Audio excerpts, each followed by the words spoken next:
All right. Well, it is 6:30 Central Time, in case there's anyone joining us from far. But appreciate you taking the time tonight to join me for our next. This is our fifth, I think, what we call our Weather Explorer series. Just trying to pick various topics that might be of interest to you all, to the public. Trying to keep it informal and fun and applicable to pretty much anyone. These talks can even be good for the students staying at home, that sort of thing. So anyway, I know we're in the middle of the winter here, and it's been pretty mild so far, but we wanted to try to hit on winter storms here tonight. Just a few quick bookkeeping things. I am using a new computer tonight. Had a few technical issues this afternoon, and so hopefully the presentation comes across just fine here.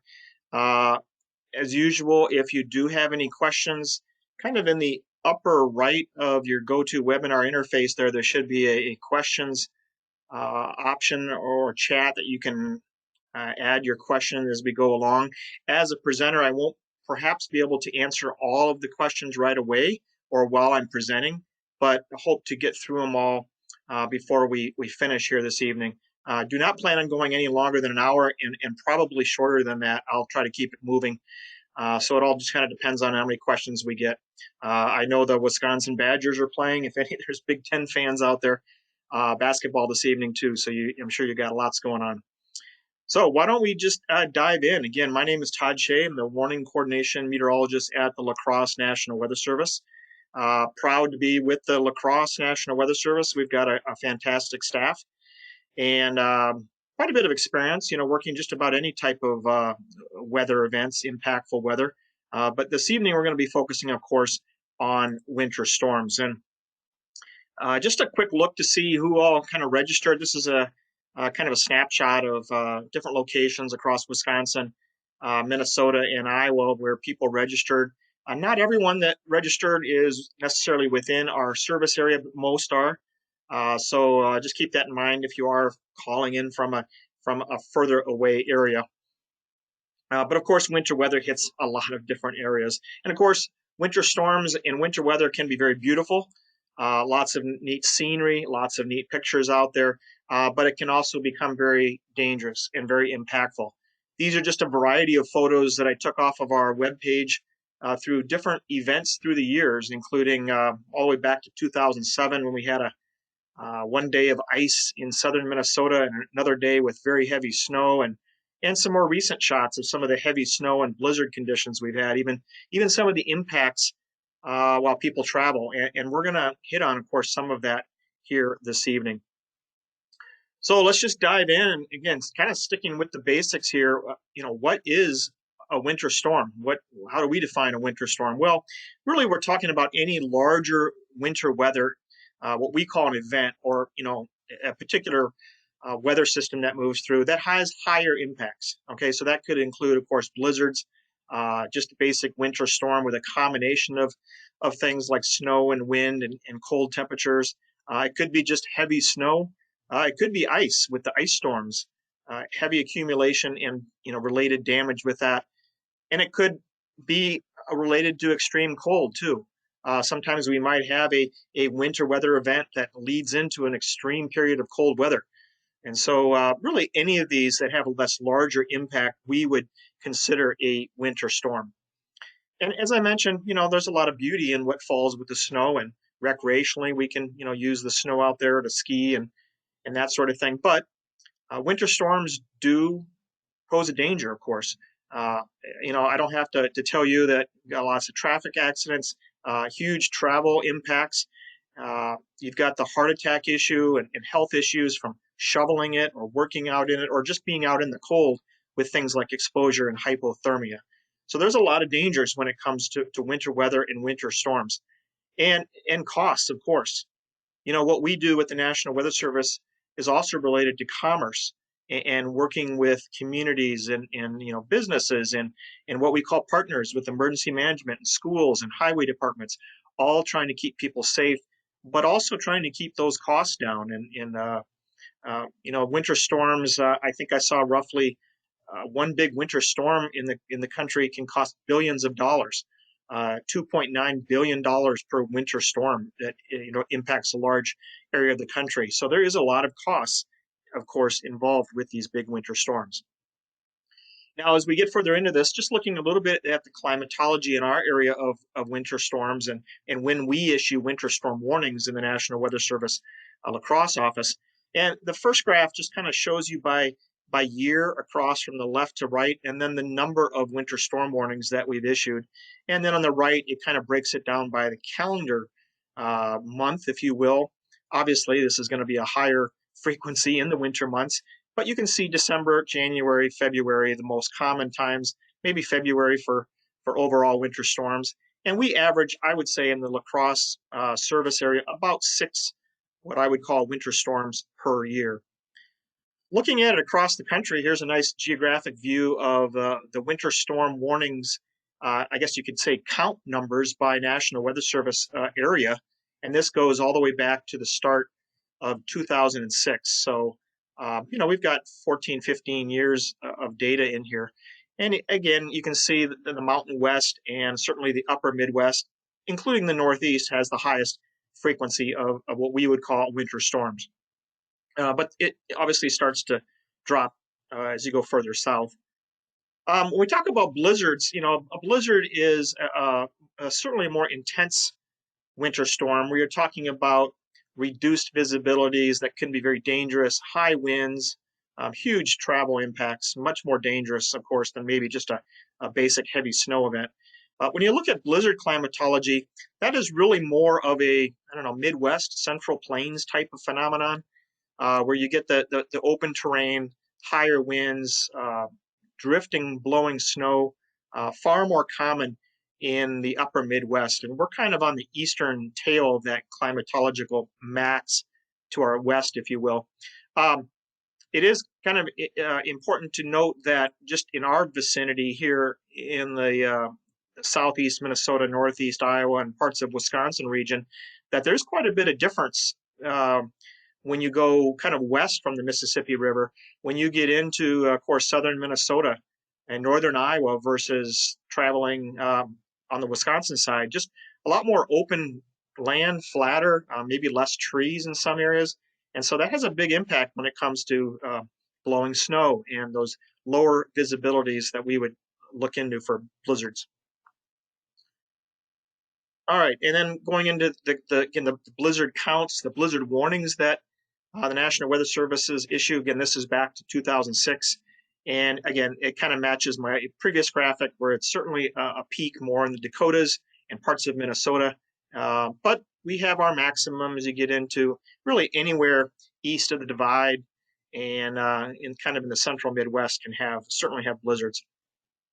One of the other, of course, dangers we talked about was the ice storm warnings, the icing effect. And this is the frequency of freezing rain. Now, this is a little bit dated imagery from the 40s going to about 2000, and just kind of gives you an idea of, outside of a few pockets in the Mountain West, most of the ice storm peak and associated freezing rain is far more common from the Midwest here, from the Missouri Valley into the Northeastern United States, with, of course, a little bit of impact along the Appalachians and just east of that in the Carolinas. So while we don't have a lot of ice storms in our area, it certainly can occur, and icing is maybe more of a threat from, let's say, the southern plains here into the Ohio Valley in the Northeast. But certainly something that we need to keep an eye on. Getting to ice storm warnings, again, kind of looking at how often the National Weather Service offices have issued ice storm warnings going back to 2006. You can kind of see how it's far different than the blizzard climatology, or blizzard warnings, I should say.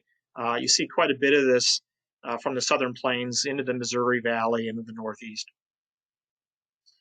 And then one last climatological graph, if you will, is looking at extreme cold events or wind chill warnings.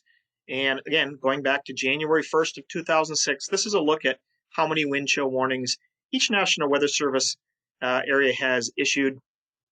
And you can see, again, far more common in the northern tier of states. And again, a lot of these climatological graphs and graphics are courtesy of the Iowa Environmental Mesonet. There's, again, no surprise, but extreme cold wind chill, when we most frequently would issue. It's really kind of a midwinter type phenomena for the most part, January, February. A little bit more rare to get into the extreme colds early into December.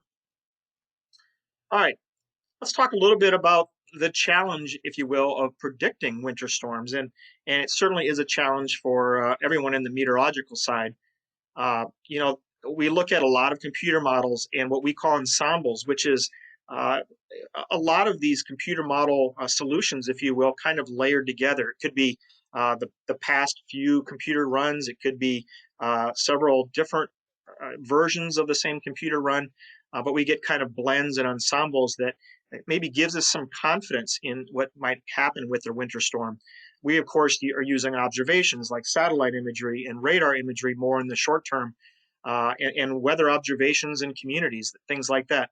And then, of course, the actual snow reports and impact reports that we're getting from out there in the field from different communities of what is occurring, how much snow has fallen, things like that.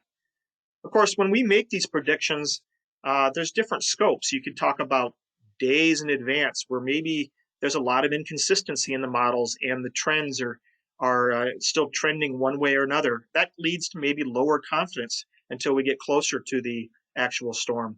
And we also collaborate that information with surrounding National Weather Service offices and with our partners in the media who help us relay that information, help us predict these phenomenon. So there is a lot that goes on at the local level, at regional and state, even national levels with collaborating a winter storm as it moves through. And of course, as the storm gets closer, we usually can provide more detail. We might start with maybe the probabilities of getting a certain amount of storm or snow, maybe the probabilities of one area being more impacted than others. And then as it gets closer, we start to dive into snow amounts and really focus on how are we going to message that? How are we going to alert all of you of what we see 5 days from now, maybe 2 days from now, and what's going to happen over the next few hours? So it's not as simple as it used to be, where we would just look at weather information and put out a snow forecast. Now there's a lot of cooperation, collaboration, and kind of a lot of brain power of how we will message that as we go into a storm. Again, predicting a winter storm, these are just a variety of some of the graphics where you can see examples of different computer model runs, and so you can see how they react differently. Some of the animations here kind of showing where these computer models, if you will, are where they're putting down snow and where others are drier, actual snow amounts in a city, and we get kind of how it's looked from day to day and from run to run. And again, it's not just how much is going to fall from the computers. We're looking at things like temperature and how strong is the storm system going to be, and how much moisture is available, all things like that. And we'll get into that more in a second here. So, the basics of a winter storm, kind of like, I guess, the basics of a thunderstorm outbreak is, first of all, we need the right temperature profile. And in this case, we need that cold air coming in and kind of winding up one of these low pressure systems. Again, this is very simplified, but that's one of the key ingredients. We're also looking at lift, or enough forcing, if you will, with the storm as it comes through the region to produce clouds and associated precipitation. And then we're also looking at moisture and maybe some warm air driving ahead of the storm system that kind of just kind of makes a weak storm become stronger when all this kind of comes together. Again, very simplified explanation there, but those are some of the first steps, if you will. But just like the complexity of trying to predict this, there is a lot of variables that go into predicting how one of these winter storms is going to play out. I talked about some of that in the previous slide, but you start looking at things like temperatures. What is the temperature going to be like, not only at the ground level, but through the atmosphere as this storm comes in? That can impact, of course, what type of precipitation we're going to see. Is it going to be all snow? Is it going to be ice? Is it going to be a mix? But it also might impact what that liquid to snow ratio is. Is it going to be drier snow or wet snow? So there's a lot of things that just temperature plays out to. Moisture. how much moisture is coming up with this storm. Is it kind of a drier air mass, or is there a lot of moisture coming up from the south that's going to add into the rain or snow totals with this particular storm? I have in here the strength of the storm, but that gets back to as this area of low pressure, and as this storm starts to come in, is it increasing its strength? Is it kind of a weak system as it moves through? But a lot of that strength of storm, if you will, leads into how much lift and how much precipitation is going to fall as the storm moves through. And then you start looking at things like speed. Is the storm going to move through pretty quickly, or is it going to kind of sit and spin? Where it tracks too can be very important. There is it going to be like a short duration snow, or is it going to pass by in a spot that, let's say, the Rochester, Minnesota, or La Crosse, Wisconsin area is going to get under a band of extended snowfall? Road conditions too. Sometimes early in the season or later in the season, road temperatures might be pretty warm. And so that could impact how much of that snow is actually going to accumulate or impact travel. And then you've got things like terrain. And while we don't have the mountains like the Mountain West does, or the Appalachians or anything like that, we still have some terrain in the area. As you get closer to the Mississippi River, we've got valleys and bluffs, and that only may be 600-700 feet, but there's been times when it might be snowing up on the ridge tops or the higher elevations, maybe even freezing rain. And down in the valley, the warmer locations, it's just simply rain or hardly snowing. So a lot I put in there, but it kind of shows you the complexity of all that goes into predicting a storm and all the variables we as meteorologists have to face and kind of discern as this weather comes in. So you got the weather part of it, but what we try to do also is try to predict what impact is going to be out there. And so now you start layering on a whole nother challenge. And when we talk about the impacts from winter weather, winter storms, we're not the only agency that has to deal with this, of course. The state Department of Transportations, the county secondary roads, the snowplows, schools. There's a lot of questions when it comes into things like time of day. When is that snow going to fall? The snowfall rate, that could be huge. A light snowfall rate might allow road treatments to work pretty good. It might allow warm road temperatures to melt that snow, but you start getting into a higher snowfall rate and all bets are off then. Of course, the type of hazard, and we talked about that with predicting, is it going to be snow or ice? Ice can obviously have a huge impact. The time of year, believe it or not. I mean, sometimes early in the season, December, some of the research I've done has shown that, there just tends to be a lot more accidents. People aren't accustomed to driving in the winter weather yet. They might be out holiday shopping, and they're going to get that shopping in no matter what the weather's doing. So sometimes that can play into the impact. I mentioned the holiday issues there. Road types too. Sometimes more traveled roads are going to have less impact. Sometimes secondary roads might actually be better. So there's all kinds of things, and I'm not going to list them all, but a lot of variety when it comes to trying to predict exactly how these winter weathers is going to impact the area. So when we put a forecast together and we're trying to quote message or pass along information of what we think is going to occur, just so you know, there's some different types of what we call messaging or headlines. Further out in time, we might be talking on our social media platforms and maybe working with our television partners about, 5 to 7 days from now, there could be somewhere in this part of the Midwest some impactful winter weather. But as it gets closer in time and our confidence grows, we will oftentimes put out what's called a winter storm watch. And that means that when hazardous winter weather is certainly possible, and you should keep an eye on forecasts and maybe plan accordingly. You might have to check on your travel route if you've got travel planned, and can you still do that if the storm does materialize. So it doesn't always mean it's occurring, but again, it's a time to kind of watch out. Advisories are issued for smaller or what we would call lighter winter weather events that should not become life-threatening. It's a stage where you need to use caution when traveling and certainly allow extra time. So you might be talking about a couple inches of snow, maybe some light freezing rain or freezing drizzle out there. So something to be aware of, for travel certainly. So just take a little extra caution there. When you start hearing the word warning, whether it be winter storm warning, blizzard warnings, or snow squall warnings, which we'll have on the next slide here.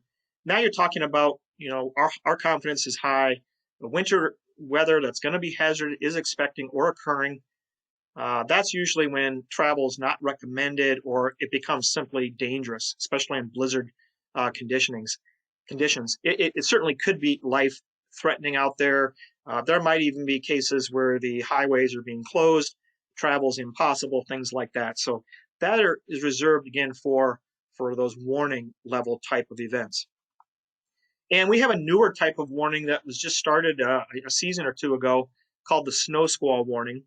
And like the other warnings that we have, it's talking about a higher impact, potentially dangerous type scenario. But this newer warning, if you will, is a little different in a sense that it covers a shorter duration, if you will. It's usually only going to be out for a period of an hour or so as this maybe intense band of snow impacts your area. It often covers a much smaller region as well. And what we're talking about when one of these is issued is we're expecting an intense snow band to come through. It could have some gusty winds, reductions in visibility, quick impacts to roadways and travel. And in some cases, there's even rapid temperature drops that are kind of associated with them. So kind of a newer warning, a little bit rare in our area, but there's been a few. And one of the neat things about these warnings is they will alert over the emergency alert systems, kind of like our tornado warnings or flash flood warnings do. So if you're driving around or maybe you have a weather radio or anything like that, we do issue one of these snow squall warnings. It's usually just a travel impact type of warning, but that has been issued for the area. So before I move on, let me just quickly check the question box here. And all right, if we've got anything. Okay, so let's continue on here and let's talk about the different tracks that we see with storms. I'm going to focus mainly on two for our area. And so the first one's what we call Colorado low, or that's also called the Panhandle hook storms.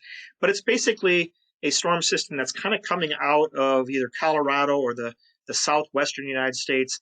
And it typically tracks up maybe towards our region, towards the Great Lakes, or might track into the Northeast, something like that. It's fairly common in the winter, and it has that potential to draw up a lot of snow, a lot of moisture, and typically will leave a fairly decent snow band across the region. So when you start looking at different winter storms like you see in some of these graphics, where you got these kind of southwest and northeast heavy snow bands or heavy snow tracks, or maybe you see on our warning maps with winter storm warnings and blizzard warnings, this kind of layout, if you will, or scenario. A lot of times that is one of these big Colorado lows or these storms coming out of the southwest and tracking to the east or to the northeast. Try to do an animation here too. You can kind of see this this storm system. I know this is a weather map, but the blue colors are the heavier snow.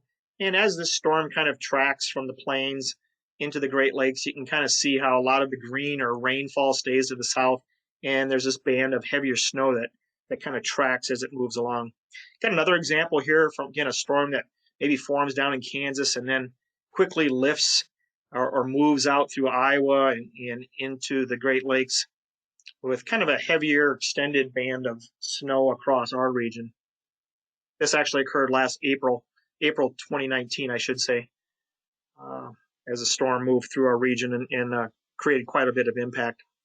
So a lot of times going into one of these where we envision one of these storms coming out of the southwest, you might see some graphics like this that come from these are both examples from some of our area National Weather Service offices, Twin Cities, Milwaukee here, where they're kind of showing, there's some questions about where this storm might track, but it might be coming out of the southwest. And depending on that track and its intensity, will kind of determine where that heavy snow band could lay up or could set up across the area.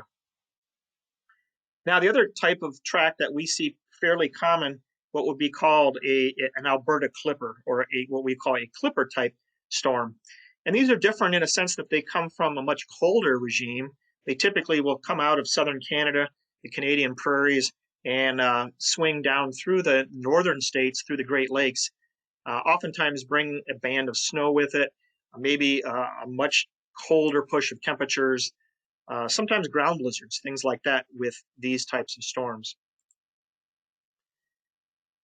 So here's kind of an animation, if you will, just showing the a storm type system that is coming in kind of more from the northwest, uh, kind of an Alberta clipper, if you will, as it moves on through. So maybe a less of a period of snow, but still could be intense at times, and certainly still has an impact. A lot of times these Alberta clippers are reinforcements of colder air, or perhaps setting up, some of the coldest air of the season, that type of thing. So when you start looking at the differences between these two storm tracks, and hopefully you can kind of see the animations that are moving on the maps that I have supplied here. These Colorado low storms, usually bigger storms, as I mentioned, they might have more moisture to work with. They may last longer too across the area. There's sometimes warmer temperatures with these, so you could get into mixed precipitation, freezing rain, all those kind of things. More lift or stronger storm, that also sometimes can lead to higher snowfall rates. Versus an Alberta clipper, it might pass by quicker, maybe less moisture to work with. Oftentimes has that sharper temperature drop and kind of that front end of colder weather. A drier snow typically too, so sometimes we can get ground blizzards that occur from that. All right, so let me just check the questions here. I thought I saw another one.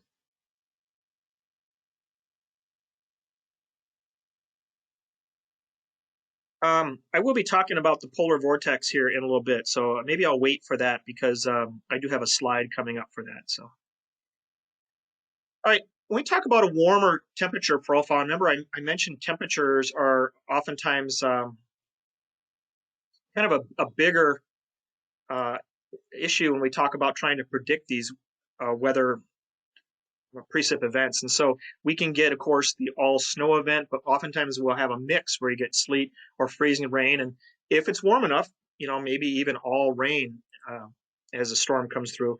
So when we kind of look at the different temperatures, if you will, for these different types of winter precipitation, this graphic I'm showing here is kind of, let's just envision the bar going up and down is kind of the freezing line, if you will.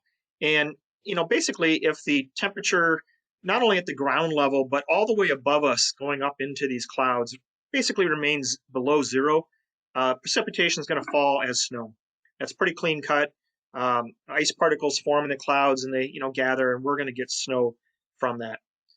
Most of the time in midwinter or so, snow is pretty common. But we have these rarities where this temperature profile kind of, going up from the ground and through the atmosphere, sometimes it actually can get above freezing, and it might not be at the ground level.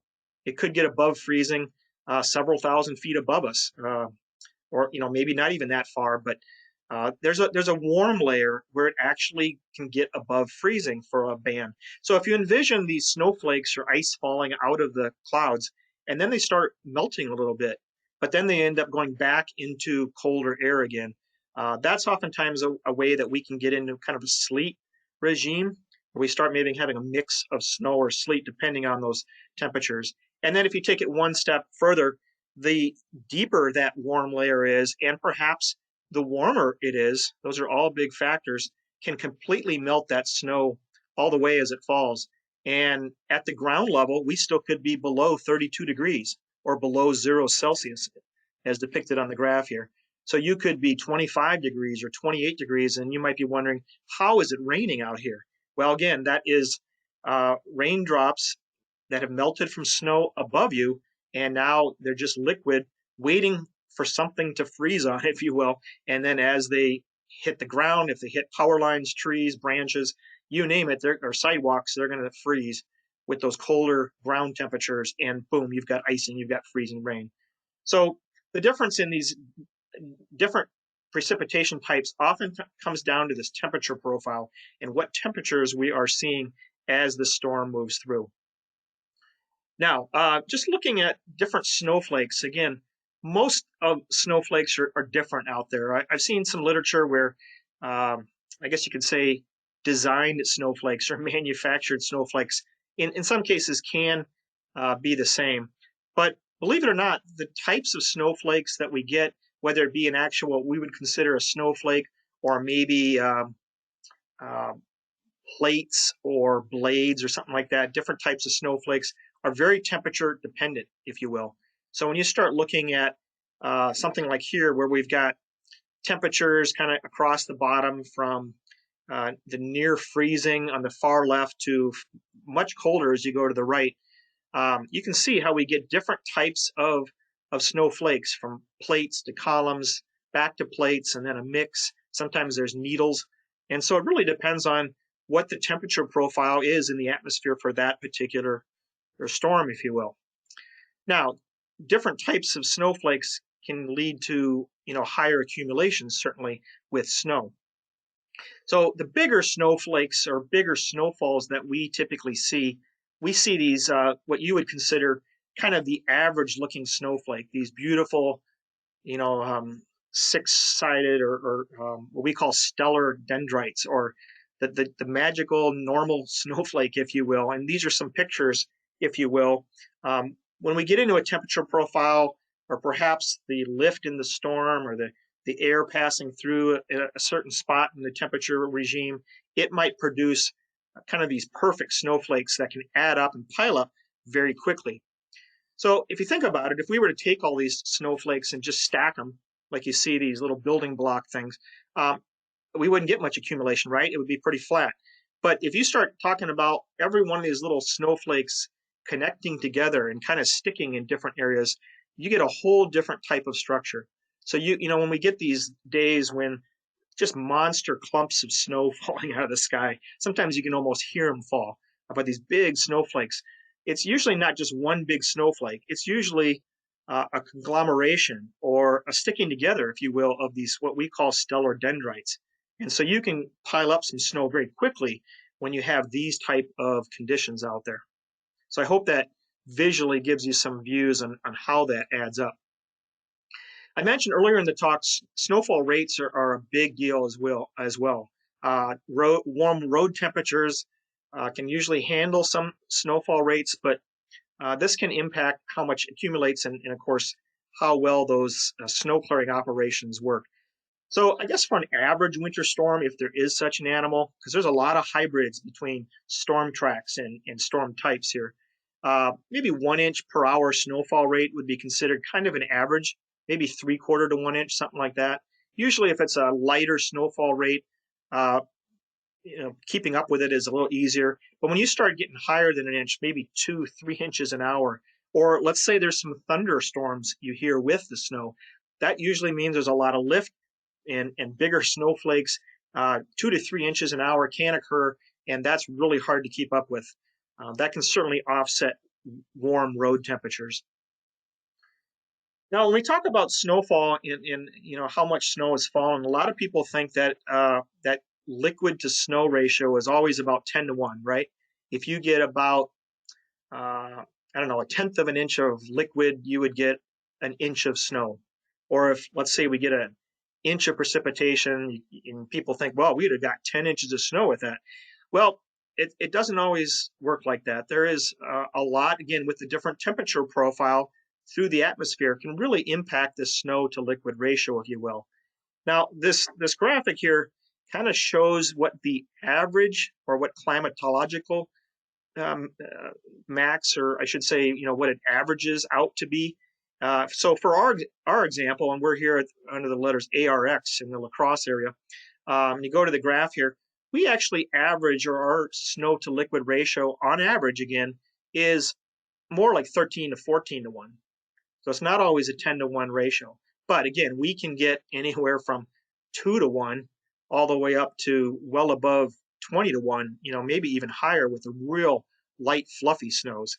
So again, it's going to vary from event to event. There is no one particular snow to liquid ratio that we use.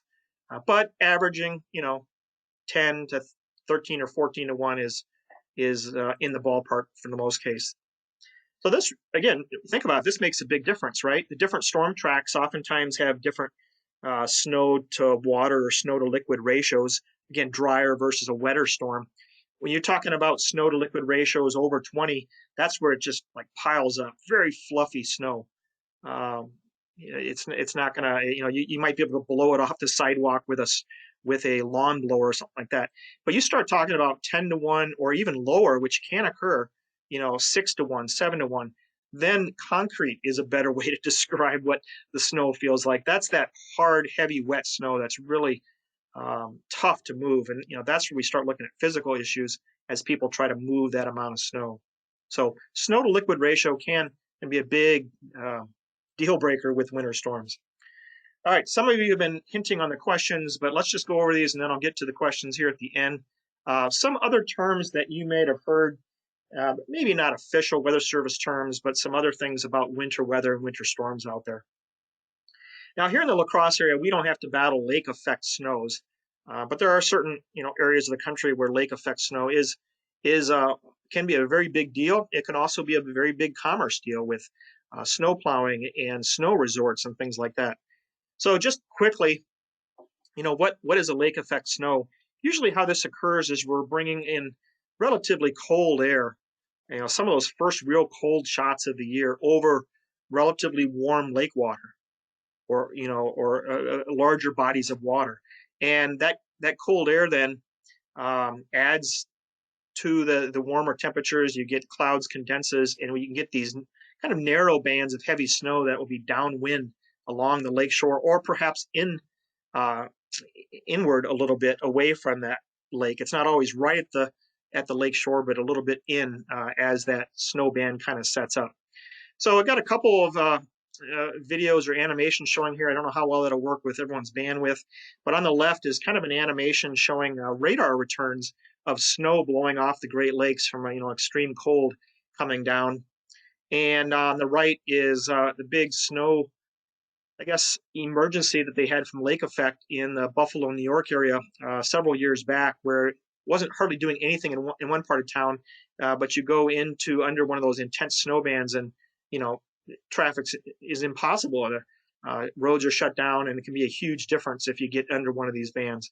So if you're ever traveling in the Great Lakes, or maybe some of you have witnessed this before, lake effect is something certainly to keep an eye on.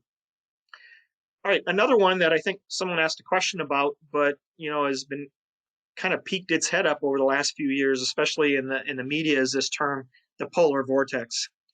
Now, just so you know, the polar vortex is really always there. There's always a colder air mass, if you will, that circulates the poles, in our case, the North Pole. And as weather does, sometimes we get these fluctuations in how weather systems move around the country. And sometimes the coldest air, if you will, can slosh, if you will, or sink south for a little bit and impact parts of the United States here or Canada. And so when that happens, it's maybe a less stable polar vortex pattern, but we can get those real cold shots of air. This animation, as it loops through, is just depicting temperatures off of one of the computer models. And really what I want you to show on this is the purple and blue colors would be the coldest air mass. And when you loop it like this, you can kind of see how those pockets of much colder air masses can kind of move around and kind of slosh, as you will. So it's not that the Arctic air, that really cold air, always just sits at the North Pole. Sometimes it does migrate south, and sometimes it'll go over Siberia, or it might dive into Canada and the United States. And a lot of times that's when we're into our extreme cold periods with wind chill warnings and things like that. So it's not that the polar vortex is new or it's coming to attack us or anything. It's just another word for saying we're getting one of those stronger cold periods of cold weather, if you will. Now, I didn't cover this when we were talking about storm tracks, but in the northeastern United States, there is another fairly common storm track called the nor'easter, where you have a storm system maybe come up out of the Gulf area, or maybe out of the southeastern United States, and ride along the eastern states or right offshore. And that draws in a lot of moisture and taps into colder air sometimes in the northeast, and can drop a lot of snow as well. They even had one this year already, feet of snow. Whereas you get closer to the ocean, closer to the shore, it's warm enough for just rain, and a lot of wind as well. So that's kind of the our version of a Midwest blizzard on the northeast parts of the United States. And then we get into the El Nino or La Nina phrases, if you will, and these are certainly real, but that is the fluctuations in ocean temperatures, if you will, along the eastern Pacific, and what climatologists and what researchers have looked into is how these fluctuations in kind of how our atmosphere as a whole kind of fluctuates and oscillates. They look into how these El Nino and La Nina patterns overall impact weather systems across the United States. And so, for example, this winter, we're in what we would call La Nina winter. We typically have maybe a little quieter weather, some outbreaks of cold weather, and drier coming into the northern United States. And so far, that's kind of the way it's gone, but we still have a lot of winter to go. So I'm not going to get into specifics of El Nino and La Nina. We did have a talk in December that one of our meteorologists, Jeff Boyne, put together on the winter outlooks and La Nina. And so I would urge you to check our YouTube page, and there's a lot of information on that out there. I'd be remiss as a warning and coordination meteorologist if I didn't talk a little bit about safety. So, there's a lot of good safety information out there, certainly when it comes to cold weather, when it comes to winter storms. But I just wanted to go over a few things here. I talked about the complexities of us trying to predict winter storms, but I'd urge you to keep up on the forecast. If you've got travel planned, you've got a big event coming up, or maybe you're just a parent and you're trying to figure out if this storm that's coming in is going to impact our schools, things like that, is try to keep up on the forecast. Know before you go. If you're traveling, you should be checking ahead. Are there winter storm watches out? What is the most likely interstate corridor that's going to be impacted? Can I go now and beat the storm or wait a day or two? All things to consider so you're not in the brunt of it. Stock up on supplies, things like prescriptions, medicines, baby items, things like that. I think a lot of the experts would say, have enough on hand to go 3 days in case is a major storm or you're out in a rural area and can't get through, things like that. Common sense stuff, stay indoors. If it's extremely cold, avoid travel. Again, if there's warnings out, it's usually out there for a reason. I would always urge you to dress for the worst conditions too. If you do get stranded, maybe it doesn't seem so bad right now, but we've had cases where people are on their daily commute in the morning and it's 28 degrees and not much wind. And then one of these Alberta clippers comes through and all of a sudden it's below zero. There's light snow, limited visibility. And, if you were to get stuck or right off the road somehow, you would not be prepared for that. So dress for the worst conditions out there. And last of all, certainly keep track of your pets, know their limitations, and of course the animals on farms, especially with extreme cold. A few other things that, again, just to make clear on it and that you should know, remember that snow and ice amounts can really vary greatly over short distances. So when we talk about checking the forecast, check back frequently because those forecasts can sometimes, get updated. But really, again, know before you go, where is that most likely area to get the heavy snow? Is the forecast kind of been the same or has it been changing? Those all important things to consider. We'd ask you too to focus on the expected impacts. I wouldn't get so caught up in exact snow amounts. I mean, if we could predict the exact right amount of snow everywhere, we would certainly do it. But there are some limitations still in the science. I think we're getting better, but there's curveballs, there's limitations. And so if you just kind of think about the focus of the impact versus exact snow amounts, that probably will work out to your advantage. Know your winter terminology. I talked about, watches, advisories, warnings. Remember, a watch just means there's a potential. A warning means that it likely is occurring. And of course, rely on a trusted weather source. And that could be your favorite television, radio station. Maybe there's a site on the internet you like. But I bring this up because there are a lot of what we would call, backseat meteorologists out there, or, lawn chair meteorologists. And so there's a lot of ways to look at computer model data and these computer predicted snowfalls on the web out there. And you got to be careful if someone throws this out there and talks about major storm coming and it's still 6 to 7 days out.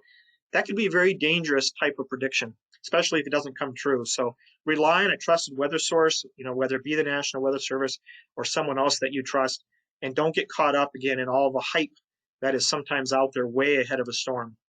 Already this winter, we had a storm come through in late December where I saw social media posts talking about major blizzard expected. These are not usually commercial meteorologists, or they're just hobbyists, if you will. And boy, most of the area got 2 to 3 inches. There was absolutely no wind, almost the opposite of what they predicted. So, again, know your source of information out there. A few other things that can help you try to predict what level storm we're talking about. The National Weather Service has started to use more and more what we call this winter storm severity index, and it has different impact levels. But this is one of the first type of graphics that we've developed and been working on that solely focuses on impacts.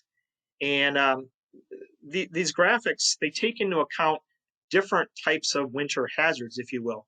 So we're not just looking at how much snow is expected to fall or snow amounts. We're also looking at snow loads. We're looking at, is there ice accumulation with it? Is there expected blowing snow or a ground blizzard? And also, where you're at, is it a rural area versus more of an urban setting, and is it flatter terrain versus more hilly? Those are all playing into this, plus falling temperatures and what we call flash freezes. And so that gets us this kind of impact level, if you will. So again, let me go back here. There's about 6 levels from no impacts to extreme, and moderate impacts might be warnings out. That's kind of the lower end of the real problems traveling, and then you get into major and extreme. I didn't want to show you. So here we are on Tuesday, January the 12th, and we do expect some snow to come in, I think, on Thursday. So this is actually the Thursday version of this winter storm severity index that's right off of our webpage. So it's labeled day 3, but that's Thursday. And you can kind of see how there is what is called here a limited impact or minor impact with the blue and yellows in parts of maybe north central Wisconsin. And we can also look at the what elements are leading to that. And in this case, it's just snow amount. And so right now, without even knowing how much snow is going to fall in the area, all this together, it kind of leads us to, leads these graphics to point towards a minor impact with winter weather on Thursday. Now, there's other places on our webpage, of course, that find our webpage at weather.gov/lacrosse, or you can just do a search for your nearest National Weather Service. There's a lot of information on there, like you see in the screen capture I got here of potential for 2 inches or more of snow. There's views of our radar. You can see where the watches and warnings are out, plus news headlines that we might put on there. There is a local programs area, and I've highlighted it here on the screen. If you go to that, you can look at things like our winter monitor page that is kind of a one-stop shopping. It has a lot of the different graphics that you can use to kind of brief yourself. And there is a snow probability or snow amount type of graphics. So if you want to know, okay, what are the chances of me getting 2 inches in my area or 4 inches, or how much snow is kind of the high end of our forecast, things like that. That is available on these particular sites. Now, before I go, because I mentioned the Thursday snows, I just, again, to show you some examples, these are off of those web pages, so you can actually go look at this. But here is, again, the expected snow in a range, if you will, for Thursday, or coming up this week across the area. So much lighter snowfalls expected in parts of northeast Iowa and southwest Wisconsin, but perhaps a little higher snows as you get up towards southern central Minnesota in northern Wisconsin. And then you can look at things like, again, what is the percent chance that I'm going to get 4 inches of snow in my area? So we're not saying it's a 100% chance, but you're into the 60% or so in parts of out here in southern Minnesota and into north central Wisconsin. the chances of getting 4 inches of snow is pretty darn low in southwest Wisconsin. So you can use that too to kind of keep track of the weather, maybe help with your decision making as well. All right. So that is all I have for the slide set here. Let me see what we've got for questions. I've got quite a few here, so let me see if I can. Okay, so someone mentioned that they see a winter storm possibly happening this week. Is it a Colorado or an Alberta clipper? And I mentioned that there's kind of combinations of these storms, and I think this might fall into that. It's not. It is going to usher in some colder air certainly, but it doesn't have that complete classic structure of coming out of the southwest. So there's a little bit of it coming from the west, drawing up a little bit of moisture certainly, but we also got kind of a colder, drier shot behind it. So that's kind of one of these hybrids, if you will, that's kind of in between. Another question is. For the late December storm, I only use the National Weather Service. And yeah, we use the dangerous or hazardous weather. This person didn't travel. And yep, and then they didn't get to make their trip, if you will. So yeah, like I said, some storms are harder to predict than others. We certainly get curveballs. I know southern Wisconsin had a pretty big curveball last winter where it certainly looked like it was going to be a decent snow band or heavy snow move across, and it fizzled to almost nothing. And so that left a lot of people kind of scratching their heads. But again, just don't get caught up in some of the hype days in advance. Even the snow event that we're talking about this Thursday, when I worked a few days ago, there was some talk about it potentially winding up and being a bigger storm, but as we've gotten closer to the day, it really hasn't. It doesn't look like it's going to be any kind of major deal, but got a couple days yet. So, all right, thanks for your questions out there. One more that came in is: are weather balloons still frequently and widely used? Yeah, they are. Now, our office here in La Crosse does not issue or launch a weather balloon with an instrument, but offices around us, including the Twin Cities, Green Bay, Wisconsin, or the Quad Cities down at Davenport, do launch weather balloons. So these weather balloons that are launched at basically the same time around the world and around the country here are set kind of geographically spaced, and they track that temperature profile and the moisture up through the atmosphere so that we can use that information in our computer models. We can look at it and kind of see where is that melting layer, if you will, that we talked about earlier, and will there be any freezing rain or will it be all snow? So there is a lot of use that comes out of those weather balloons. All right. Let's see if there's any other questions here. Again, if not, I want to thank everyone for attending here this evening. And if you do have a topic in mind, please drop us an email and we'll try to get that in. We've got a few different topics scheduled for, going into the summer, and we'll switch back to thunderstorm threats and things like that. But just a chance to kind of connect with you all. And some of our presentations are more interactive than others, but a chance to learn about certain subjects and kind of how we use these different skills, I guess, to work with them. All right, I'll stay on a little bit longer, but if not, again, thanks for joining us here tonight.